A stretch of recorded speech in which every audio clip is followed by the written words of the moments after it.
que é que querem saber? Eu começo sempre assim, porque eu gosto de aprender com os meus companheiros de profissão. Mas raramente alguém faz perguntas e, portanto, eu preciso sempre de contar uma pequena história para provocar perguntas. Amanhã vos ides ter a oportunidade de escutar um homem que eu admiro, um grande amigo, com quem trabalhei muito tempo, António Nóvoa. Ele, digamos que fechará na perfeição este ciclo de encontros. Eu sou um professorzito de chão de escola. Ele é um eminente professor universitário. E nós nos completamos muito, portanto foi muito feliz a escolha do António para vir estar convosco. É provável que eu volte por cá em fevereiro, vamos ver, para ir para o chão de escola convosco e aprender. Então, para já, uma historinha, estou a ver se escolho alguma que seja breve para depois dar origem a perguntas. Vamos lá. Situai-vos mais ou menos final da década de 60, princípio da década de 70. Vós não eras nascidos ainda, mas eu era um professor substituto. E todos os dias eu ia à secretaria perguntar, então, há alguma professora que tenha ficado grávida e tal? Eu ia substituir os partes, ia substituir licenças por doença. Cheguei a estar em 7 escolas no mesmo ano. Até que um dia eu fui e perguntei, então tem alguma coisa para mim? Era o início do ano letivo. E o secretário disse, professor, você está com sorte hoje. E então, morreu um professor, ótimo. Ótimo que é para mim, não é? Ótimo para mim, pior para ele, não é? Então, eu lá fui. Eu fiquei feliz porque era o ano inteiro. Ele não voltaria, certamente, não é? Coitado do homem. Bom, então eu cheguei, era uma turma pequenina, 68 alunos, da 4ª série.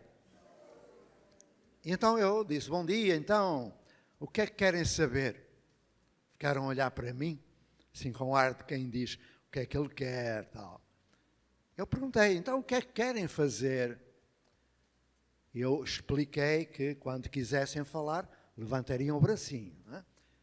E um deles levantou o braço. Eu disse, então, eu posso fazer uma redação? Uma composição escrita assim. Sim, podes, ótimo. E os outros?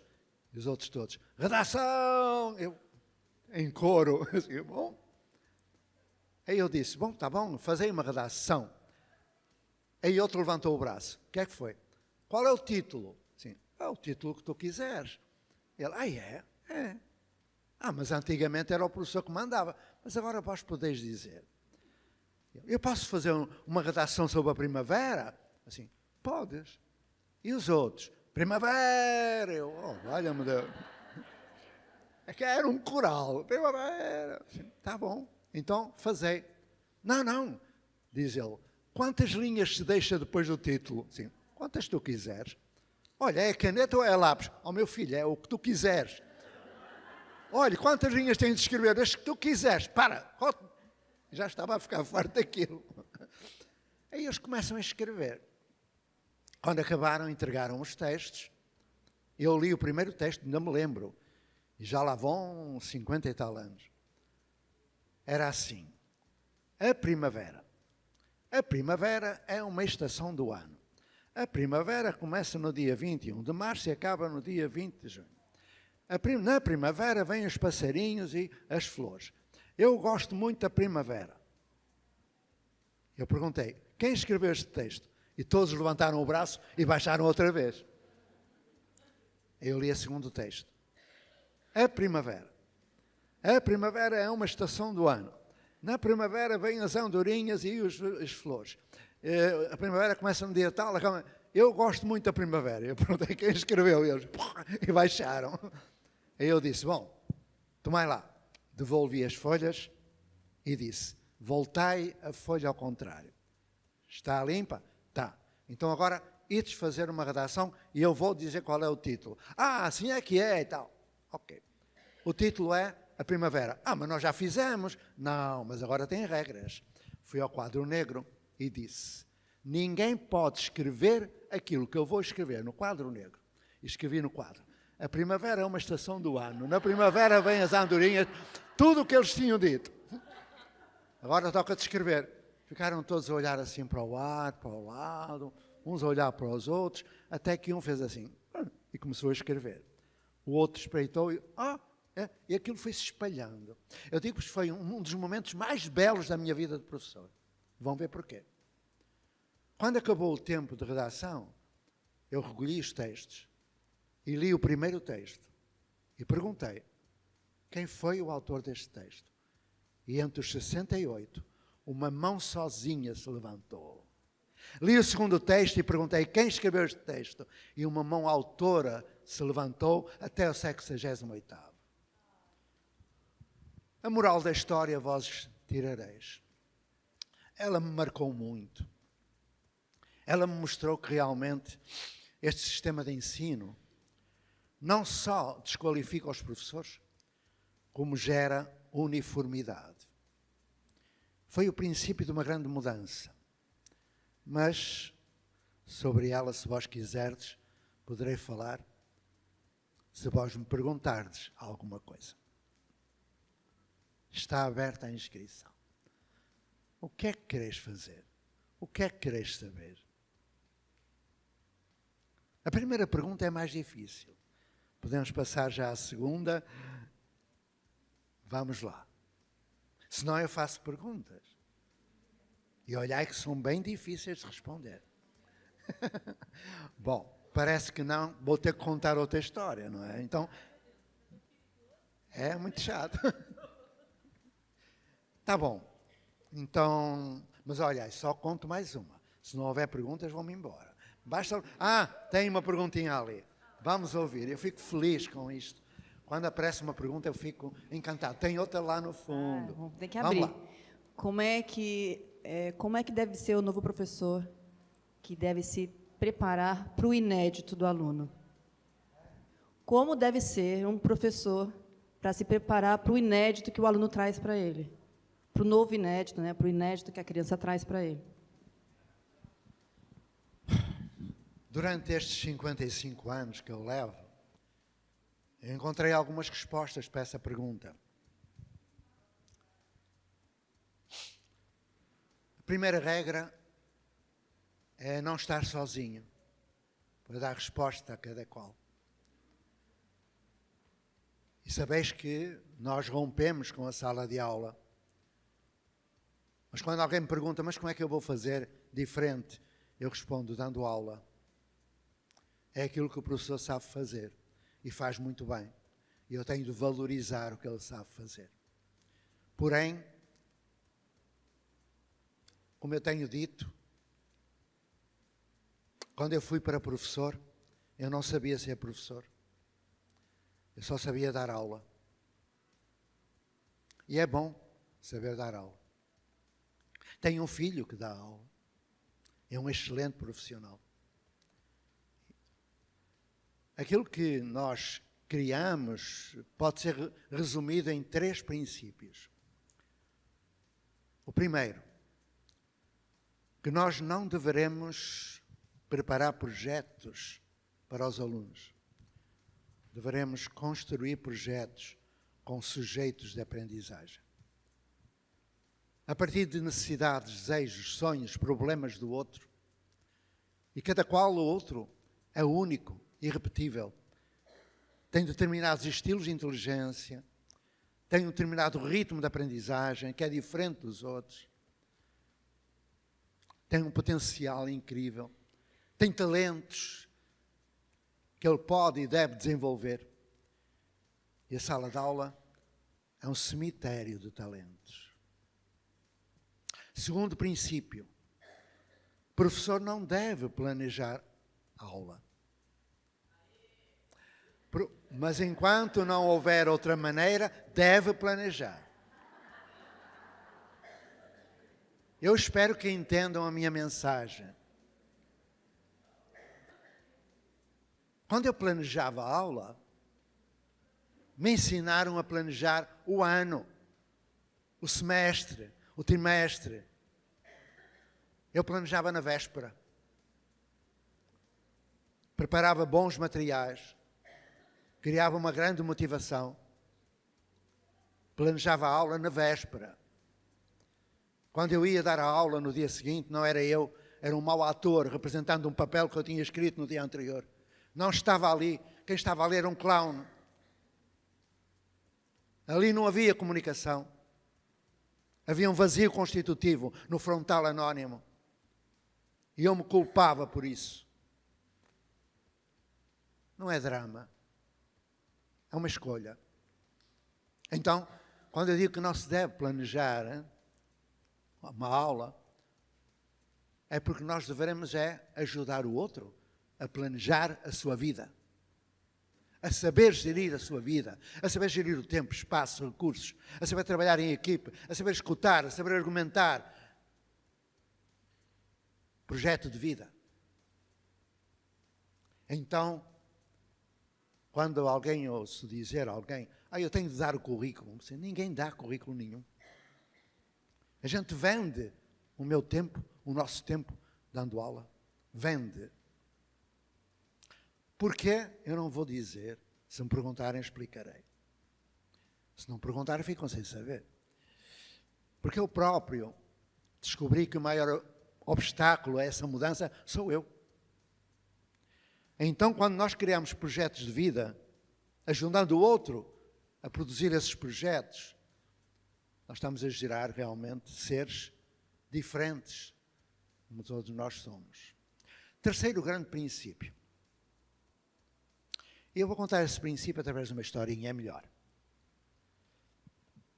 Fazendo algumas perguntas aqui. Se alguém souber fazer raiz quadrada, levanta o braço que eu levo lá um papel. Professor de matemática não vale. Ou alguém que tenha uma memória de longo prazo muito boa. Há sempre alguém para estragar a estatística, porque ninguém sabe fazer. Raramente aparece alguém. Eu acredito que tu saibas, mas é um caso raríssimo. Eu estava-me a lembrar que eu sei fazer raiz quadrada porque eu estou velho e quando a gente está velho, a memória de longo prazo funciona. É terrível. Para que é que me serve saber fazer raiz quadrada? Para nada. Alguma pessoa aqui precisou de fazer raiz quadrada na sua vida? Nunca. Então, para que é que isso está no Base Nacional Curricular Comum? Eu, se quiser saber fazer raiz quadrada, eu pego nesta história, em 5 minutos eu aprendo. Mas agora é terrível, a memória a longo prazo. Às vezes acordo de noite a ouvir isto. Peneda, Soares, Jerez, Larouco, Barroso, Falperra, Cabreira, Amarão, Padrela, Montezinho, Nogueira, Bones. São 2 minutos. Sabem o que é isso? Foi uma coisa que o professor Valdemar, na 3ª série, me meteu na cabeça. É o sistema galaico-doriense do norte de Portugal. As serras, Peneda, Soares, Jerez, Larouco. Eu sei a lenga-lenga. Um dia eu estava a viajar lá com o meu amigo Tosé, em Trás-os-Montes, e olhei uma serra linda. Eu disse, Tosé, para o carro, olha que coisa tão bonita. E ele, tu não sabes o que é? Não sei, é o Larouco. Peneda, Soares, Jerez, Larouco. Mas eu não sabia quem morava lá, o que aquilo era, cultura tinha, não sei nada, sei uma palavra que está aqui dentro. Não sai, eu bato, não vai embora. A raiz quadrada também está aqui, eu sou um desgraçado. Bom, então, pior ainda. Vós sabeis que num computador, quando há um ficheiro com imagem, ocupa muito maior espaço, não é? Pois olhai, o discurso da primeira comunhão, com gestos, com imagens, está tudo aqui. Eu acordo a pensar nisso. Queridos companheiros e companheiras, eles estavam separados por géneros. Neste dia solene, apraz-me, eu sabia lá o que era apraz-me, mas o padre Armando, se eu me enganasse, matia-me com uma chibata. Neste dia solene, apraz-me proclamar bem alto, eu tinha que fazer assim, junto do altar de Deus, era antes do Concílio Vaticano II, o altar era atrás. O quanto somos felizes. É este o dia mais lindo e mais feliz das nossas vidas. Reunidos nesta igreja de Nossa Senhora da Vitória, a Santa estava ali, vimos recordar o dia em que os nossos padrinhos estavam... Ora, são 10 minutos, é um inferno. Bom, então quem sabe fazer raiz quadrada é porque guardou na memória de longo prazo, mas é raríssimo. O que acontece? O professor ensina, ou melhor, transmite, o aluno faz decoreba, vem o dia da prova, põe na prova e a memória, que é esperta, esquece. Ou seja, não se aprende. Se eu vos perguntasse na química, símbolo químico do... Não sabem. Olha, da física, lei do Boyle-Mariota, alguém sabe? Não sabe. Olha, vamos para a história. Quais são os titulares das capitanias hereditárias? Vá lá, ninguém sabe nada. Agora a história. Raiz quadrada. Para a terceiro princípio. Uma menina no Brasil. Eu estava lá numa escola, eu só fui voluntário em muitas escolas. Eu estava lá num espaço de aprendizagem, entrou uma menina e disse, fulana, para a tutora, eu acho que sei fazer raiz quadrada. E a tutora, mas porquê é que tu foste estudar raiz quadrada? E ela, vou-te explicar. Sentou-se junto dela e começou. Olha, lembras-te que há uma semana atrás eu te falei que o meu pai, com outros amigos, fizeram uma quadra para desporto, mas que o meu pai me pediu ajuda, porque ele já não se lembra como é que se traça uma circunferência, como é que se calcula a área do círculo, por causa da rodinha do basquetebol, não sabe qual é a distância em metros, nem os ângulos para o pênalti. Então, eu arranjei um grupo, estamos a fazer um projeto. E a tutora diz, e então, como é que foi? E ela pega no celular, liga a câmara em vídeo para gravar tudo aquilo, porque passa a ser só um minuto. Pois, uma evidência de aprendizagem. Isto também é de velho, essas palavras. É o meu amigo Alzheimer, o árabe. Bom, então a criança começa, olha, eu fiz um primeiro planejamento, ela, com a tutora, e disse que no dia seguinte iria falar com o professor Nelson, que é o professor de matemática. Eu fui à biblioteca ter com ele encaminhou-me para uns sites da Fundação Lehman e outros, e eu fui estudando, e então nós fomos fazendo as medições, aprendemos o que era um segmento de reta, o que era um ângulo reto, obtuso, depois traçamos a circunferência para o lançamento do basquetebol e calculamos a área do círculo, depois, como ouvimos falar do πr ao quadrado, fomos saber o que era o π, é muito divertido isso, nós fizemos a experiência com o fiinho e tal, e depois, tudo a ser gravado, o que ela aprendeu. No final dessa conversa, tudo gravado, a professora pergunta, e agora? Agora quero que passe aí porque nós, entretanto, descobrimos a raiz quadrada. Eu achei muito interessante e eu acho que já sei. Passe-me uma raiz quadrada. E a tutora pegou num papel e escreveu uma raiz quadrada de 6 dígitos. Por exemplo, 491, 786. A criancinha rapidamente, a professora viu, mostrou para a câmara, está certo, e agora? E ela diz, agora eu vou voltar para a quadra para acabar de fazer o trabalho que nós começamos. O que aconteceu aqui?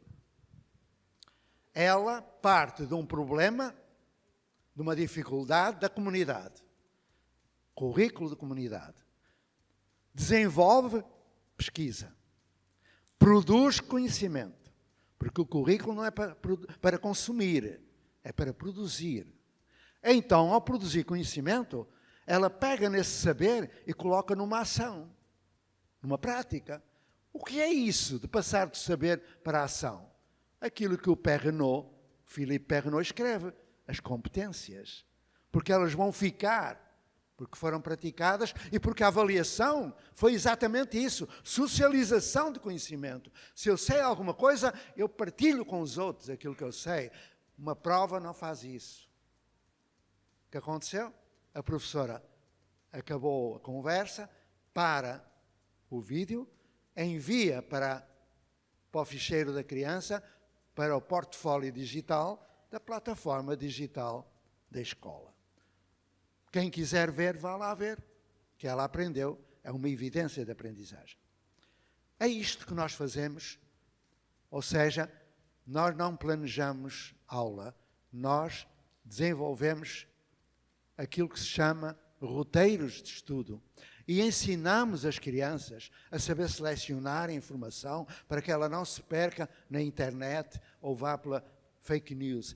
Ensinamos a analisar, a criticar, a comparar. Analisamos a comparar para além da avaliação do próprio conhecimento produzido. Depois, a sintetizar em palavras suas. Eu não quero ouvir cópia. E depois a comunicar aquilo que aprenderam. Resta acrescentar a idade da criança, 6 anos. Então, escola pública, Brasil. Eu vim há pouco de Portugal, ainda estou a falar Brasil. Bom, adiante. Então, minha amiga, há várias mudanças que é necessário fazer para... E se eu bem entendi a pergunta, não sei se entendi, isto pode ser completado com a criação de uma nova construção social de aprendizagem. Porque nós, todos professores, nós somos mais vítimas que responsáveis. Somos vítimas da nossa formação. Porque não perguntamos porque é que nós aprendemos, onde aprendemos, por que aprendemos, com quem aprendemos, como aprendemos, como é que sabemos que aprendemos. São perguntas fundamentais. Quem faz estas perguntas chega ao final e faz uma decisão ética de mudar. Porque se do modo como nós ensinamos nem todos aprendem, senão vamos lá saber. Eu sei o IDEB. Eu sei. Eu sei que muitas crianças veem negado o direito à educação. E não é por incompetência dos professores. É o sistema. O sistema somos nós. E temos que o mudar. Temos que mudar esse sistema. Talvez nós venhamos por cá, eu digo nós porque eu trabalho numa equipe, para vos ajudar e para nos ajudar também. A gente deixa sempre alguma coisa, mas aprende muito. Então, meus amigos e minhas amigas, aquilo que nós temos para oferecer é a criação de turmas piloto, círculos de aprendizagem e protótipos de comunidade. Não está nos livros, não está. Está no meu computador. Nunca publico nada, e já tenho 151 livros publicados, nunca publico nada que não esteja posto em prática. Estou cansado de blá blá blá teórico. Estou farto disso. Eu quero ir para o chão de escola convosco e com a minha equipe para mostrar que os professores sabem muito bem fazer a mudança quando lhe é dada a possibilidade de o fazer. Está bom?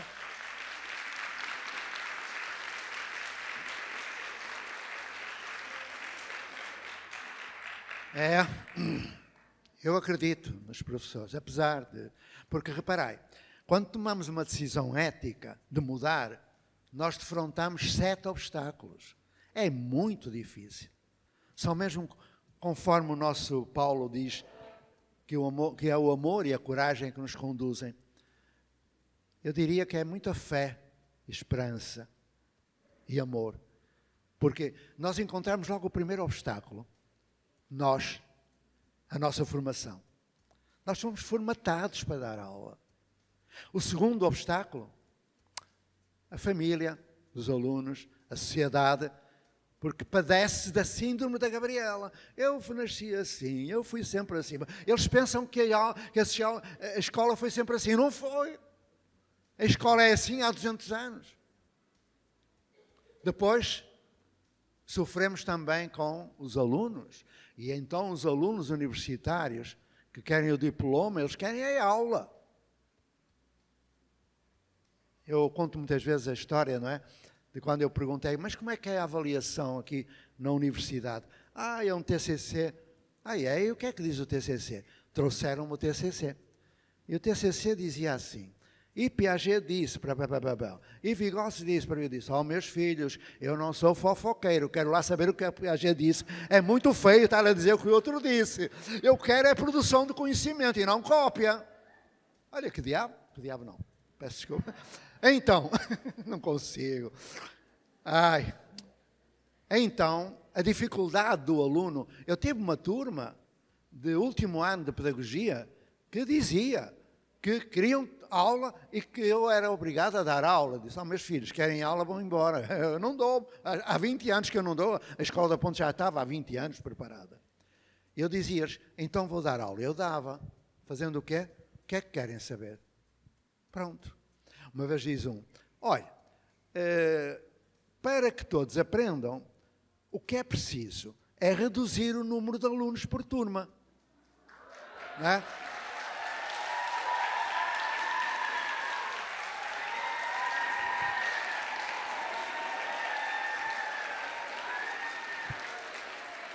Pois é, já vos apanhei, vão ver agora. Eu sou muito cruel, escutai.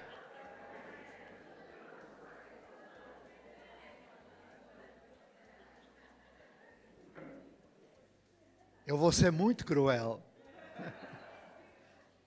Esse homem, que depois, quando eu saí da Ponte, esse aluno foi coordenador da Escola da Ponte, foi o que me substituiu na coordenação, Paulo Topa. E Paulo, ele era muito combativo, ele disse, reduzir o número de alunos por turma. E todo mundo bateu palmas também. Eu disse, é? Então vamos lá. E agora eu vou ser cruel. Preparai-vos. Eu disse, então Paulo, diz lá, qual é o número ideal para que a gente consiga realmente ensinar todos? Ele, 10. Eu fiquei calado. A turma toda a escutar. 8. E eu calado. 6. E eu calado. Ele, 4. E eu calado. Ele, 2. Professor, deixando de ser 2, deixa de haver turma. Sim, pronto. Então são 2? Eu disse, espera um pouquinho. Então temos aqui um aluno e temos aqui outro aluno. 2. E tu vais fazer o planejamento para quem? Ele, para o aluno médio. Bom, então tens aqui um aluno e aqui outro. E o aluno médio está no meio. E se o aluno médio ficar doente e faltar àquela aula, para quem é que tu vais dar aula? Fui cruel. Posso dizer-vos que é importante o número. É evidente. A turma mais pequena que eu tive foi 49. É um martírio. Quando a gente dá aula. Quando nós damos aula. É impossível. Tem que haver redução. Porém, não é essa a solução. Viram? Começou malzinho. Então vou dizer-vos. Um dia, eu estava com 49 alunos lá numa escolinha e apareceu a diretora e disse, colega José Pacheco, você é um privilegiado, hein? Só tem 49, porque as outras turmas eram maiores. Hein? Eu tinha tido sorte, não, só 49. Mas eu trago-lhe aqui um que lhe vai dar mais trabalho que os 49. Sim, mais trabalho. Entra. E o mocinho alto entrou assim. Ele é o Teixeira, é autista e é perigoso. Olha, ele bateu numa professora. Tá bom, ele entra. O Teixeira entrou, foi até lá ao fundo. Era uma sala assim, muito grande, toda enfileirada. E o que é que eu faço? Autista. Fui ao dicionário. Não entendi nada do que lá estava escrito. Aí, passei tarefa para as 4 séries. Eram 4 séries. Passei tarefa para as 4 séries, no quadro negro, aí para uns 10, 15 minutos, para eu poder ir acolher o autista. Aí eu vou pela sala abaixo, chego perto dele, ele começa. E eu disse, ele é perigoso. Eu, calma, aquele movimento anunciava alguma coisa, ele era grande. Aí eu parei, ele parou, eu andei mais um passo e eu fui atrás outra vez. Professor é uma profissão de risco, não é? Então, eu fui recuando até chegar à minha mesa, sentei-me e fiquei a pensar. Eu não tenho um autista nesta sala. Eu tenho 49 autistas, 50. Todos nós estávamos sozinhos. E a solidão do aluno é da mesma natureza da solidão do professor. Aí eu fiquei preocupado. E não conseguia, era uma angústia enorme. Eu não conseguia chegar àquele aluno. Não conseguia chegar àquele aluno. Eu ignorava que eu não conseguia chegar a nenhum deles. Eu ia dando a minha aula para um aluno médio, que não existe. Até que um dia, eu ia ao domingo à noite, eram muito longe da minha casa, eu passava a semana toda lá naquela escola. E ao sábado de manhã havia um ônibus que me levava para casa, eu punha a roupa suja na mala e lá ia à casa, chegava no sábado à tarde, lavava a roupinha e tal, e domingo à tarde metia no ônibus para voltar para lá, para segunda-feira trabalhar. Passados 2 ou 3 semanas, eu estava sentado lá na pedrinha da paragem do ônibus, à espera, só havia um ônibus, era ao sábado de manhã, e de repente passa um rebanho, para o outro lado da estrada. E eu que sou estrábico, com o olho direito olhava o rebanho e com o olho esquerdo eu vi quem era que vinha com o rebanho, era o Teixeira. Quando ele me viu, sem saber que eu estava a vê-lo, percebem? Ele parou. As ovelhas passaram para o outro lado e ele estava parado. Aí eu fiz de conta que não estava a ver e fui-me andando assim e de repente eu vou e agarro. Ele tentou fugir, eu não deixei. Senta aqui. É só o que faltava, não é? E ele, tremendo e tal. Aí vem o ônibus. E eu, ai Jesus, o que é que eu vou fazer? Se eu vou no ônibus, eu perco. Mas se eu fico, eu perco o ônibus. Eu perdi o ônibus. Mas ganhei o dia. Ele não era autista. Ele saía de manhã, de madrugada, às 4:30 da madrugada com o rebanho. Recolhia cerca das 8:30 e ia para a escola, direto. Quando voltava para casa, os pais estavam a dormir, porque eles trabalhavam de noite, numa fábrica têxtil. Ele não falava com pessoas, ele vivia com animais. Não exercia o dom da fala, sabia tudo. É um dos meus maiores amigos hoje. Ele tem 64 anos e é um homem maravilhoso. Aquilo foi uma lição para mim, porque eu comecei a pensar nisto. Será uma questão de número ou uma questão de prática? E aquilo não me abandonou até chegar, pronto, à ponte. Mas, entretanto, para que se perceba que há muitos obstáculos, eu falei de 4 obstáculos, mas há mais. Há o obstáculo da formação de professores. Há o obstáculo da legislação complementar, a regulamentação da lei que está feita numa lógica instrumental e burocrática. As famílias, já disse, mas também aquilo que é mais doloroso para nós. É que o maior aliado de um professor é o outro professor. E o maior inimigo do professor que faz diferente é o outro professor. Esse é o segundo maior obstáculo. E não me perguntaram nada, mas eu tenho que fazer um desabafo. Um dia fui trabalhar numa aldeia lá, sem energia elétrica. Ouviram? Não tinha iluminação, não tinha energia elétrica. Mas como eu precisava de ganhar a minha vida de professor, eu fui, aceitei. Saía às 5:30 da manhã, apanhava um ônibus, que durava 4 horas a chegar lá. Depois tinha que passar por um mato. Quando não chovia, eu parava no meio do mato, pegava na minha marmitazinha, almoçava, atirava migalhinhas aos pássaros, bonito. E depois ia dar as minhas aulas, à 1 da tarde, saía às 6, às 6:30 atravessava o mato, apanhava o ônibus para casa, chegava a casa às 11:30 da noite e às 5:30 da manhã voltava para lá, etc. Um dia eu perdi o ônibus. Eu vou falar-vos do maior obstáculo. Perdi o ônibus.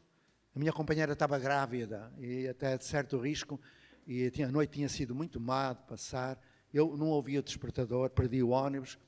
Fiz 179 vezes, ouviram bem? 179 vezes a travessia do mato. Mas naquele dia não, porque eu fui para a estrada, pedi carona e passou um carro diretamente para lá. Eu fui. Cheguei lá muito cedo, não fui pelo meio do mato. Quando chegou meio-dia e pouco, almocei, e as crianças não chegavam.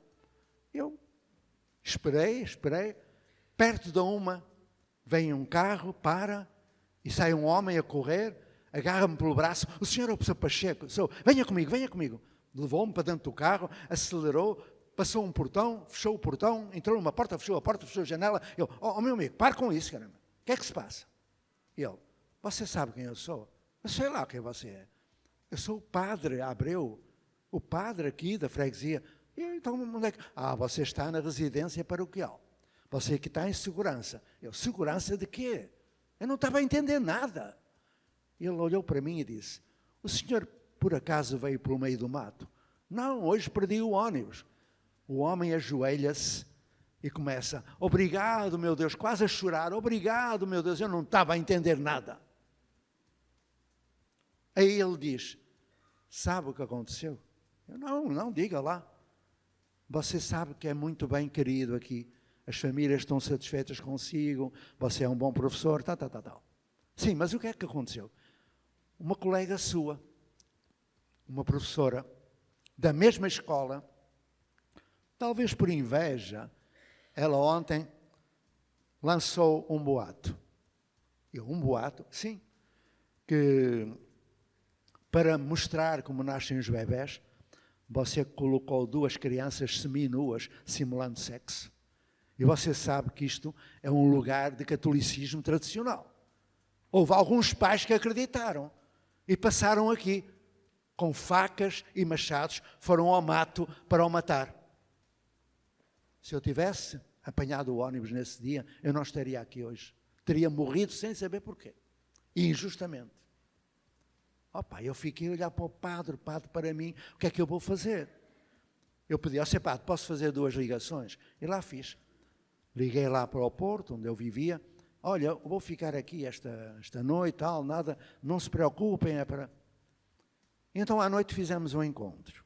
Era o padre à frente, a evitar, os pais furiosos para me matar, eu encostado ao quadro negro, eu tinha de resolver, até que eu vi a Margarida, uma aluna, e disse, Margarida, vem cá. Ela veio, e os pais olharam, e disse, explica aqui aos vossos pais se é verdade aquilo que estão a dizer. E ela, o quê? Que eu pus meninos quase nus. Não, nunca pôs ninguém nu, começou a rir. Os pais ficaram conscientes que podiam ter cometido um crime. Hediondo. Ficaram em silêncio, olharam uns para os outros. Aí diz um, foi a professora fulana que disse. E dizem eles, vamos lá à casa dela. Eu até queria que eles fossem, mas depois também mesmo bonzinho, queria até ser uma porrada bem. Eu dizia, não, ninguém atira a primeira pedra e tal. Mas eu com uma vontade tão grande que eles fossem lá bater na mulher. Bom, salvei-me. Mas é um obstáculo. O outro professor é um inimigo, muitas vezes. Mas agora a história não acaba aqui. Nada acontece por acaso. Isto foi em 1975. Em 2005, eu estava na Ponte, Escola da Ponte, a lançar um livro. E fez-se aquela fila dos autógrafos. E quando a pessoa vinha, eu perguntava o nome, o seu nome, Manuel, eu, para o Manuel e tal. Até que veio uma senhora, o nome, ela, Margarida, eu, para a Margarida, e ao escrever, eu disse, olha, houve uma Margarida, minha aluna, que me salvou a vida, e ela disse, professor, olhe para mim. Eu olhei, e ela disse, eu sou a Margarida, o meu filho mais velho vem para esta escola.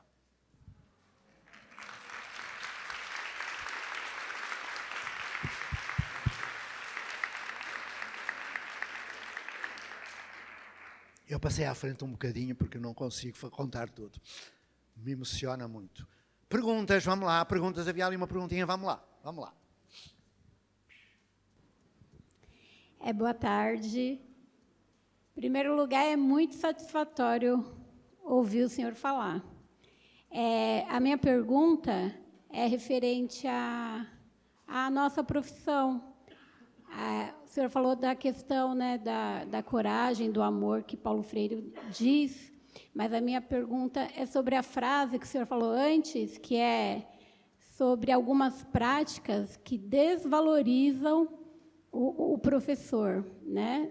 E aqui, o desvalorizam, eu queria fazer uma ponte com desmotivam e desencanta na profissão. O encantamento ele é necessário no exercício da profissão. E a minha pergunta, o senhor falou bastante sobre as barreiras, mas a minha pergunta é sobre como manter o encantamento, quem está encantado, como chegar a esse encantamento, quem nunca teve, e como reaver o encantamento, quem se desencantou no caminho. Muito obrigado. Quando algum pai ou uma mãe me pergunta, mas como é que eu posso assegurar que o meu filho, a minha filha, vá aprender tudo e tal, eu respondo sempre, procure um professor que ainda não tenha morrido. Então, porque infelizmente a maioria de nós morre aos 20 e é enterrado aos 60. Porquê? Porque entra na zona de acomodação. Porque não é fácil ser professor. Nós defendemos-nos anulando-nos. Então eu defendo uma outra estratégia. Vamos lá. Como eu disse, há 7 obstáculos. Não falei de todos, mas são 7. Mas também há 7 soluções para que mantenhamos o encantamento. Os primeiros 4 são os 4 pilares da educação para os alunos aplicados aos professores. Que professor é que eu quero ser? O que é que eu preciso saber? Com quem quero aprender? E, finalmente, o que é que eu vou fazer? Esse vou fazer, eu te convido, leva-me para o chão da tua escola e eu vou-te ajudar e tu vais-me ajudar. Mas há mais 3, para além dos 4 pilares. O 5º é o aprender a desobedecer. O 6º, aprender a reaprender. E o 7º, aprender a desaparecer. Porquê? É a situação em que eu estou agora. Porque ser professor é um vício. Mas eu estou com 72. E nós não devemos criar dependência no outro. Nós temos que ter o dom do desapego. É muito difícil. Este 7º pilar é muito complicado. Muito difícil. Então, aplicando Cubatão, eu proponho que se estabeleça um pacto entre a escola, o poder público e a universidade. Proponho que a escola se ligue intensamente à família e à sociedade. Eu proponho que a escola estabeleça princípios ligados à saúde pública e ambiente e à arte e cultura. Eu proponho que haja diálogo e que se crie aqui, em Cubatão, aquilo que eu chamo um grupo de trabalho que reúna representantes da Secretaria de Educação, da Prefeitura, das escolas que querem mudar, porque quem não quer, tudo bem, e da sociedade, das famílias. E se eu estou a falar isto, é porque eu estou a fazer isto. Já fiz em muitos lugares. E resulta plenamente. Agora dirão, há toda uma tradição de autoritarismo. Há, infelizmente. Mas também há gente boa nas secretarias. Eu não sou puxa-saco, mas eu estou surpreendido. Favoravelmente surpreendido. E acredito que possamos fazer trabalho comum. Então, desde que nós mudamos, lá na ponte, nós fomos muito penalizados, muito prejudicados, muitas vezes perdemos vontade de mudar. Mas mantivemos sempre essa capacidade de nos encantarmos. Houve uma pessoa que nos prejudicou imenso, chamado José Nogueira, que era secretário de Educação. Esse senhor, pura e simplesmente, colaborou em processos disciplinares que me tiraram metade do ano, salário de 6 meses, fui suspenso. E outras coisas mais que eu nem vou contar. Acontece que nós conseguimos, de algum modo, entre a Escola da Ponte e a Secretaria, criar aquilo que nós chamamos um contrato de autonomia. E isso nos preservou de desaparecer.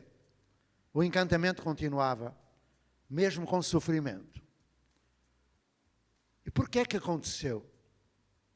Quando esse José Nogueira foi para a reforma, para a aposentadoria, a mulher dele também foi. A mulher dele era a diretora da outra escola da cidade, que era uma escola que era muito favorecida porque ele era marido daquela diretora.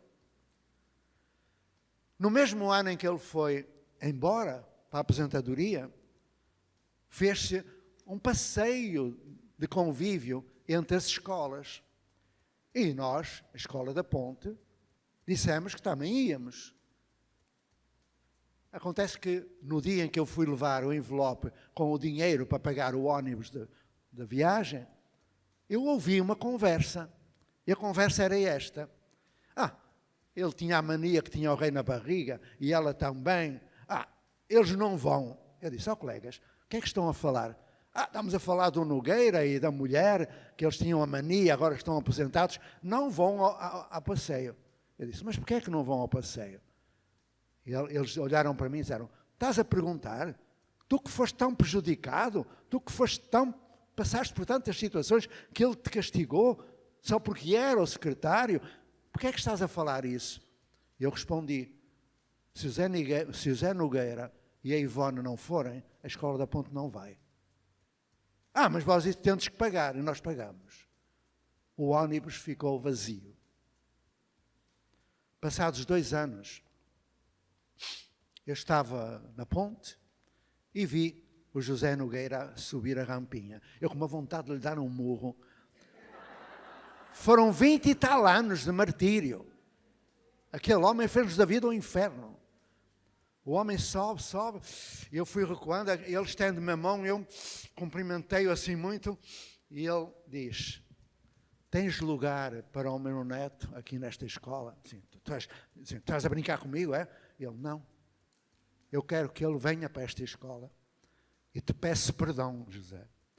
Eu sei o que tu fizeste por nós. Começou a chorar, me abraçou e ficámos amigos. Dá para entender?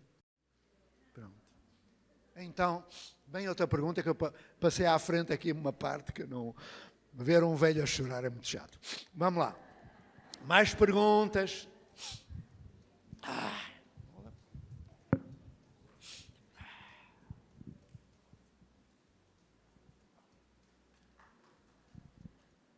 Boa tarde. Professor, eu não vou fazer perguntas. Eu só vou ler um texto para o senhor, para os colegas. E por que continuamos, né, a ser persistentes na educação? Essa história de encantamento continua, né, durante os 20 anos de magistério. Aí digo aí para a colega.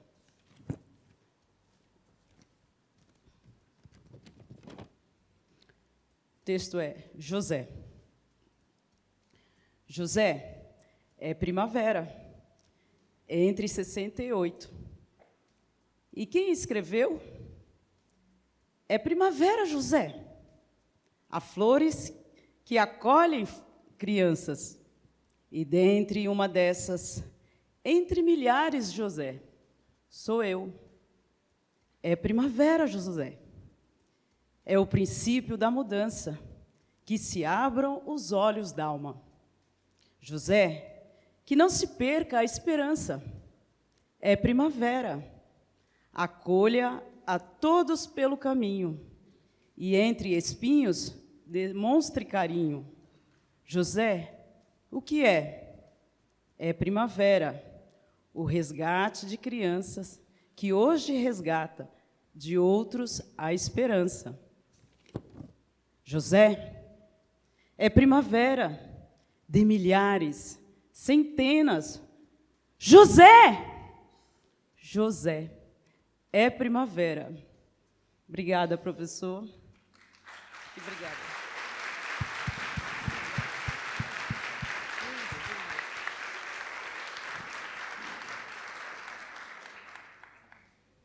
É muito estranho, é um sentimento de gratidão muito grande.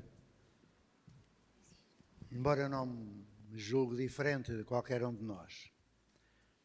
Mas a verdade é que nada acontece por acaso. Eu te agradeço esse texto, mas eu o entrego a todos nós.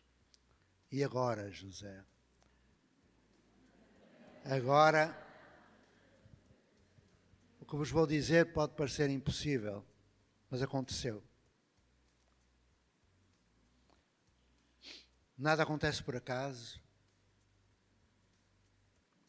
E a profissão de professor gera momentos de emoção que eu não sei descrever.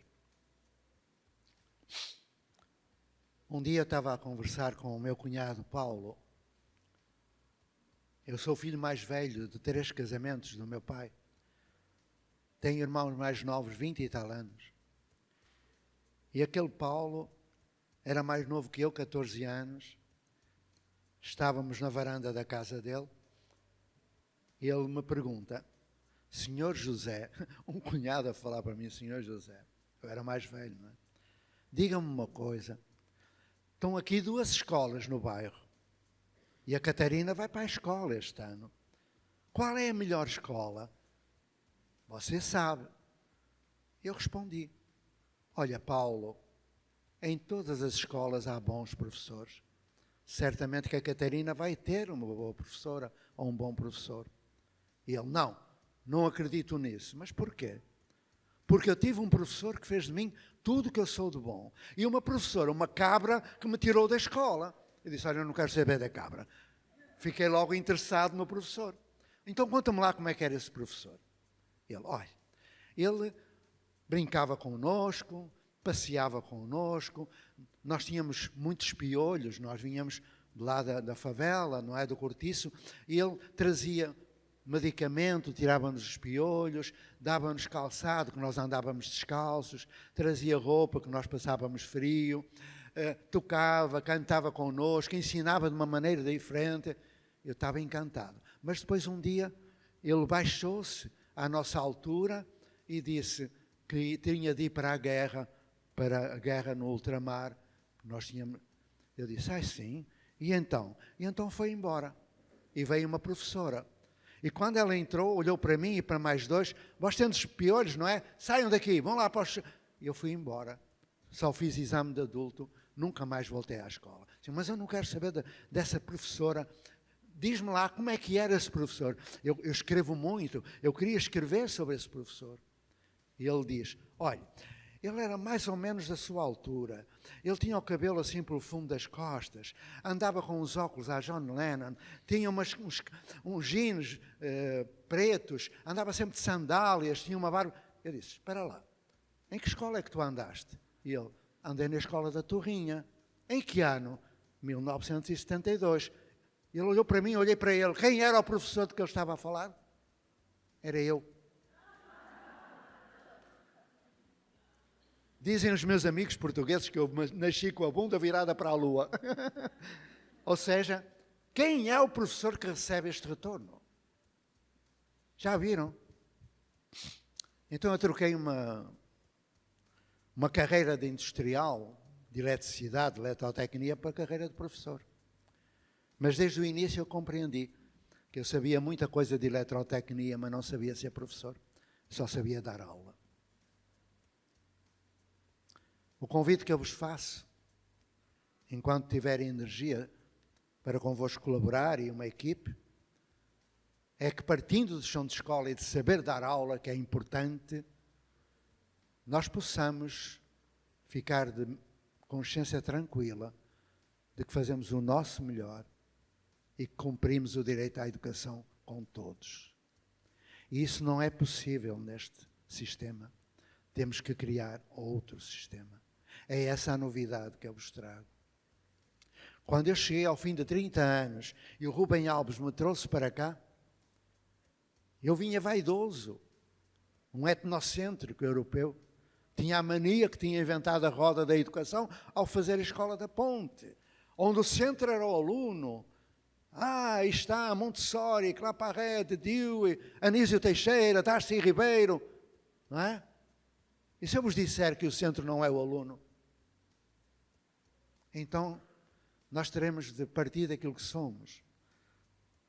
Porque somos capazes de fazer algumas transformações lentas. Criança não é cobaia de laboratório. Muito respeito. Mas fazer essas transformações. Elas estão a acontecer já. Então vós podereis ser em Cubatão o futuro da educação no mundo. Eu sei.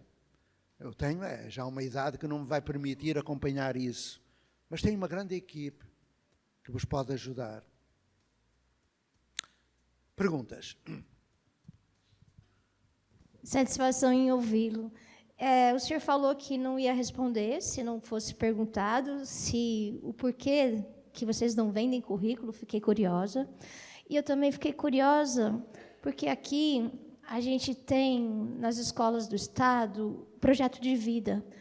Queria que o senhor falasse da experiência que o senhor tem de projeto de vida, porque eu acho que é um pouco diferente do que temos aqui. Então, fiquei curiosa por essas duas coisas.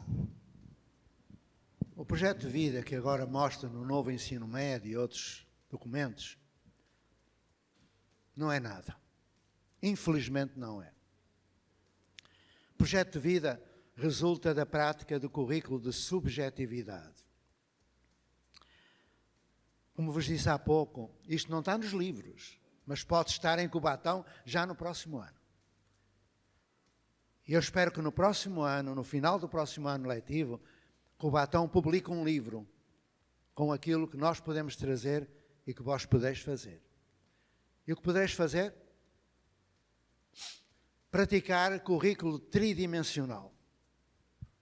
Currículo da subjetividade, da comunidade e universal. Eu vou dar exemplos de cada um deles. Começando pelo currículo universal.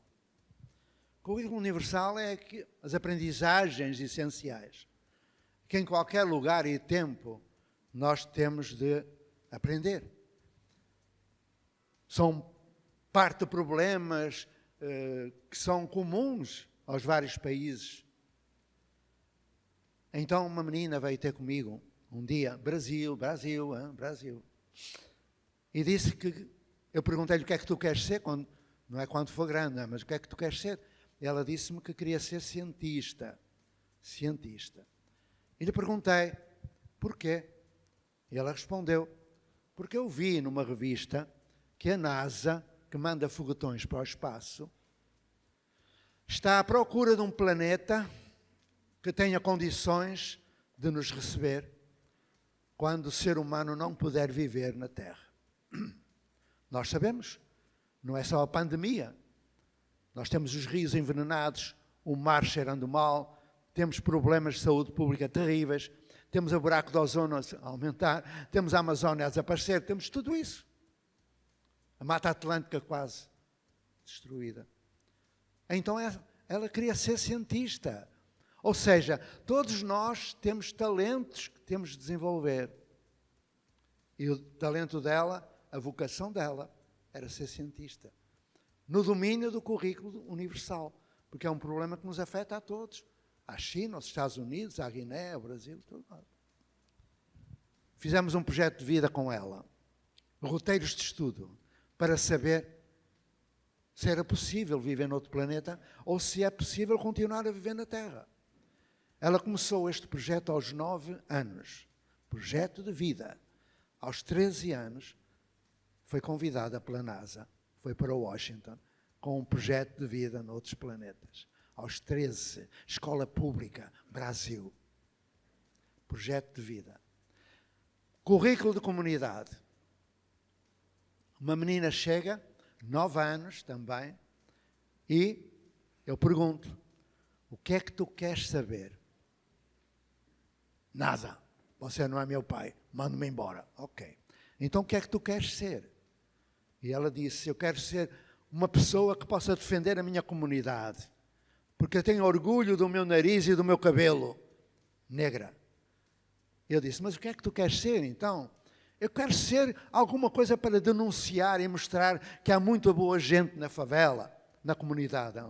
Mas o que é que tu queres ser? Quero ser rapper, cantor rap. Eu lhe perguntei, eu posso te ajudar a ser rapper? Ela olhou para mim assim, como quem olha para um extraterrestre, e disse, o tio é mesmo professor? Eu disse, eu sou. E quer-me ajudar a ser rapper? Também. Fizemos um projeto de vida de comunidade, para que ela pudesse ser rapper, para defender a sua comunidade. Aos 9 anos ela começou um projeto de vida.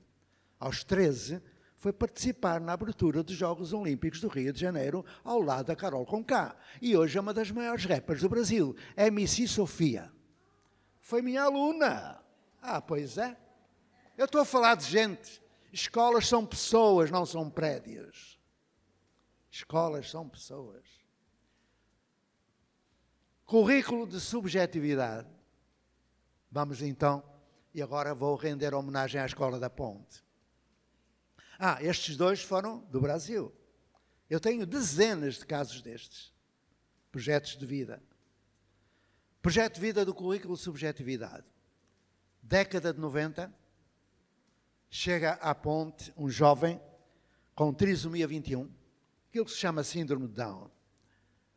Eu lhe pergunto, vinha um relatório. O relatório dizia, este aluno já passou por 2 escolas e pela educação especial. Nada aprendeu, reparei bem, não aprendeu a ler, nem o nome dele ele identifica. Não conta nem até 5, nem os dígitos. Então, aconselhamos, dizia lá no relatório, a ensiná-lo a apertar botões de camiseta, cadastros de sapatos, porque este aluno nunca vai aprender a ler. Profecia autorrealizada, não é? Eu peguei no relatório e disse à minha auxiliar, queime! Isto não me diz nada desta pessoa. Diz que ele não é capaz de aprender, diz que ele... Olhei para o jovem e disse, André, o que é que tu queres ser?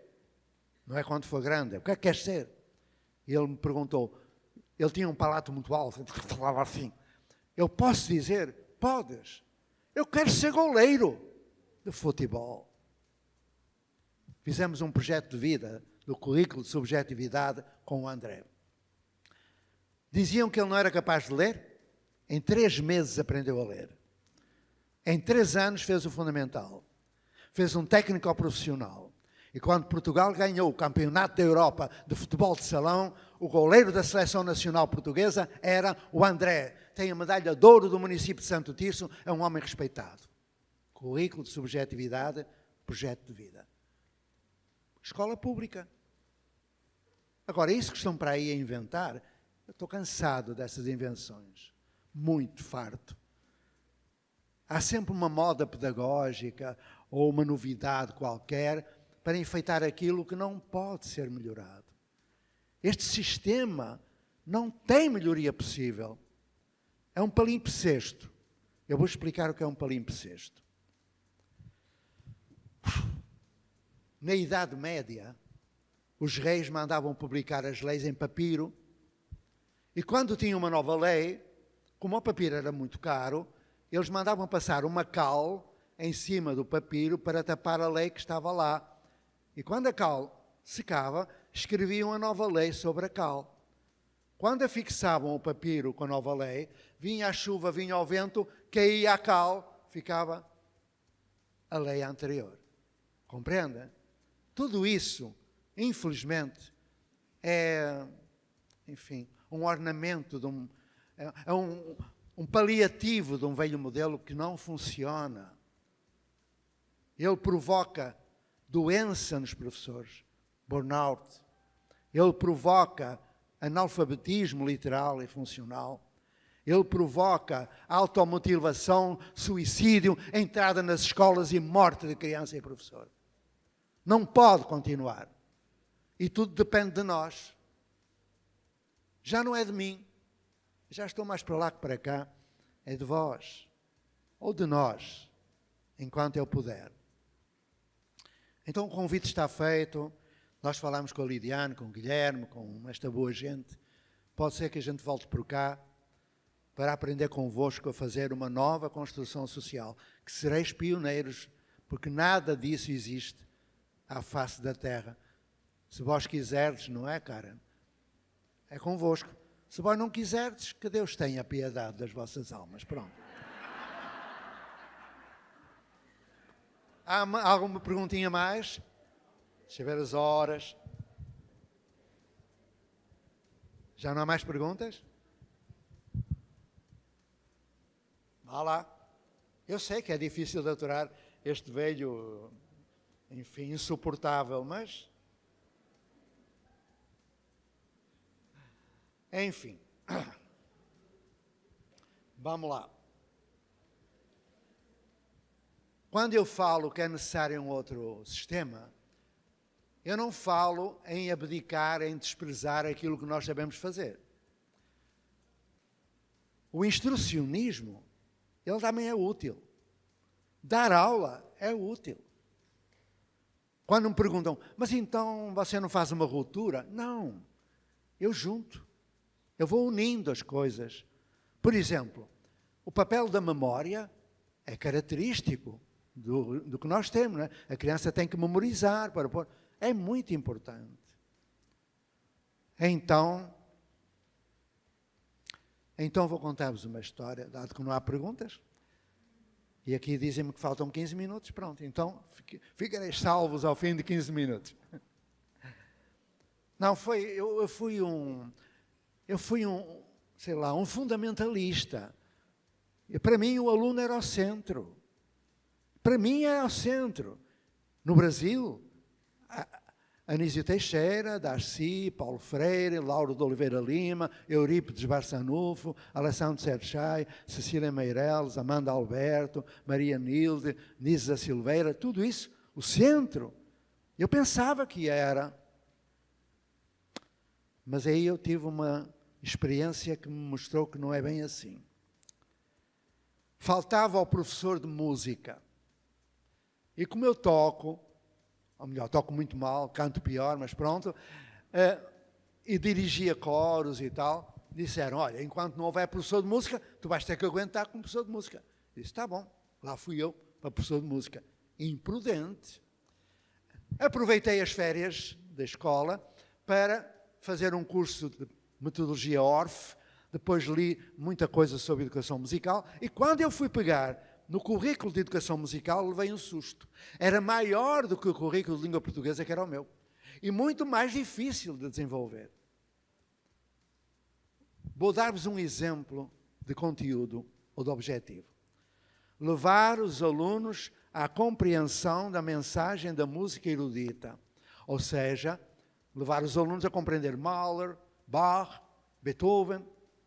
Mas naquela altura, o que eu acreditava é que eu tinha de responder à necessidade do aluno, quando ele me pedisse. Se eu estivesse à espera que ele me pedisse para ouvir Beethoven, esperava a vida toda. O que ele queria ouvir era a Anitta, ou um funk carioca, ou coisa assim do género, não é? Naquela altura. E eu fiquei muito, muito, muito perturbado. Até que um dia eu disse, não, há qualquer coisa de errado, eu vou fazer uma experiência. Peguei no toca-discos portátil, num vinil, das 4 estações de Vivaldi, que é, digamos que a música barroca, bem complexa, mas parece simples, e ouve-se muitas vezes, não é? Então, levei para a escola. Agora imaginai, 182 jovens, num galpão, silêncio. Eu ponho o toca-discos, ponho o vinil e estrabo, até que a coisa vai. Ficou tudo a olhar uns para os outros, e houve um aluno que levantou o braço. Eu fui dizer com ele, o que é que foi? Ó professor, você acordou mal disposto? Foi? Porra, de ter esta porcaria, ponha aí a Anitta. Eu disse, meu filho, o que é que tu és? Sou aluno, e eu, professor de música, então cala-te, olha que diabo. Aí vem a Luísa, Zé, tu és um prepotente, põe aí música que as crianças gostem. Luísa, o que é que tu és? Professor de matemática, e eu, professor de música, então cala-te, acabou. Quando acabou as 4 estações, eles, porcaria, vai embora, vai, segunda vez, pumba, outra vez. Naquele dia ouviram 10 vezes. É assim, 10 vezes as 4 estações, desde as 8 da manhã até às 6 da tarde. No dia seguinte, eu estava muito dividido. Levo, não levo. Vinha o Carlos Rojas de um lado, Zé, não leves, olha, o centro é criança. Vinha a Maria Montessori, o centro é criança, segue a criança. Eu estava ali metido num dilema incrível. Vou levar, levei. Volta, ai, porcaria, está lá, pumba, mais 10 vezes. Quando cheguei à sexta-feira, a meio do dia de sexta-feira, eles tinham ouvido 45 vezes as 4 estações. Já nem reagiam. Estavam ali. Aí eu disse, bom, vou meter uma variável aqui para ver o que é que resulta. O que é que eu fiz? De tarde não pus as 4 estações. Vocês imaginam eu a saborear aquela tensão, vai pôr, não vai pôr, tal? Não pus. Aí eu estava na ponta do galpão e vejo lá na outra ponta 5 crianças de mão dada numa rodinha a fazer isto. E eu lá fui. Quando eu estava aí a 1 metro ou 2, eu escuto em surdina isto.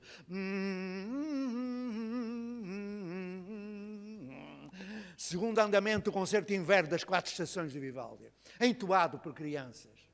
Eu saí dali, porque um homem não chora em público. Fui para o banheiro, chorava como uma madalena de emoção, como eu chorei muitas vezes e me orgulho, que eu tenho o meu lado feminino muito desenvolvido, felizmente. Então, é verdade, eu fui o único homem durante 30 anos na ponte. Aquelas mulheres fizeram de mim aquilo que eu gosto de ser. E tenho um grande respeito pelas mulheres e uma grande admiração pelas minhas colegas. Então, eu fiquei na dúvida, porque é que aconteceu isto? E fui falar com eles.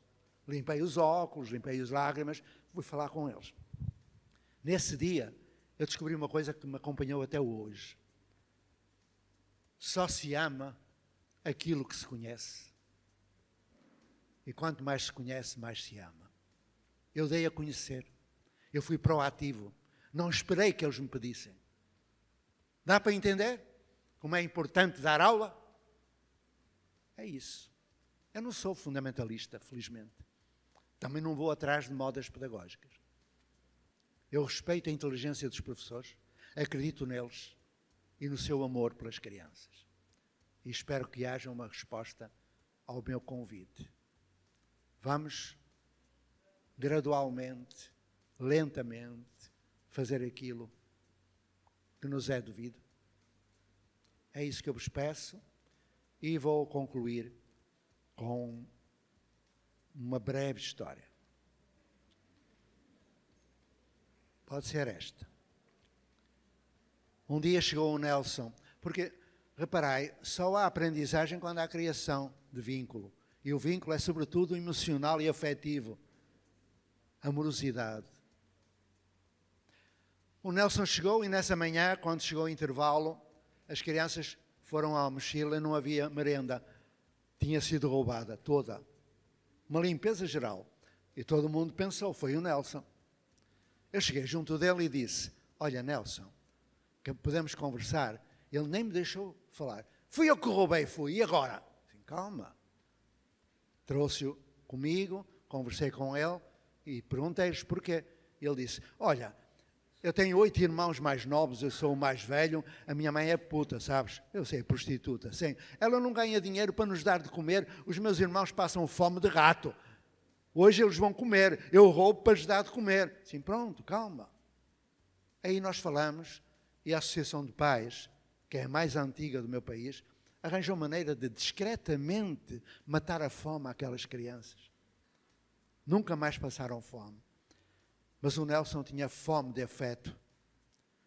Então, muita besteira ele fez. Mas lentamente ele foi entendendo que os professores não eram inimigos, que o cuidavam, até que ele se rendeu. Mas um dia eu vi o Nelson subir a ladeirinha da escola, ele tinha sangue na roupa. Eu disse, Nelson, o que te aconteceu? E ele olhou para mim e disse, olha, professor, a minha vida é um inferno.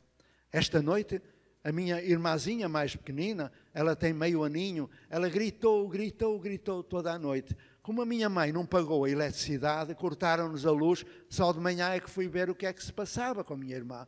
Então, foram os ratos, comeram uma orelha da minha irmã e metade da outra. E então andei a apanhar os restinhos da orelha para a minha mãe ir ao hospital para cozer a orelha da minha irmã. Eu disse, Nelson, como é que tu tens paciência para vir para a escola nessas condições? Ele sentou-se ao meu lado, abraçou-me, encostou a cabeça à minha cabeça e disse: sabes, professor, tu sabes porque é que eu venho para a escola. A minha vida é um inferno, professor. Mas quando eu venho para a escola, pelo caminho, eu sinto dentro de mim uma coisa que eu não sei explicar. Olha, talvez seja a alegria, professor. Ficar em paz.